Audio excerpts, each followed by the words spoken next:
Welcome to the Slop Temple. We pray this video helps. In this video, I will explain how to turn on a Chevy Silverado with remote start. First, grab your key fob and make sure your Silverado is equipped with this convenient feature.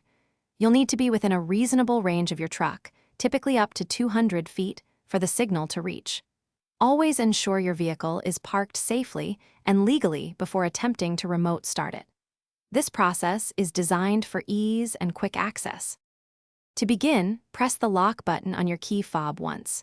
This action prepares your vehicle for the remote start sequence. Immediately after, press and hold the remote start button, which often looks like a circular arrow, for at least 4 seconds. You should see the parking lights flash and hear the engine start. Your Silverado will run for approximately 10 minutes before automatically shutting off. Remember, you can use the remote start feature up to 2 times between each time you actually start the vehicle with the key. If you need more time, simply repeat the lock and hold sequence to extend the runtime for another 10 minutes.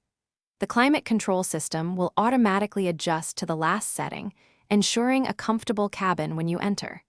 This is especially useful in extreme weather. If your Silverado doesn't remote start, first check for any open doors or the hood not being fully latched, as these prevent activation. Also, ensure your key fob battery isn't low. A weak signal can cause issues.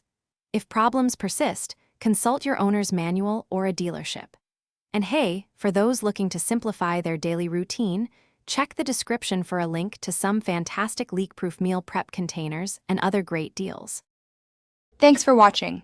Consider subscribing if we helped you.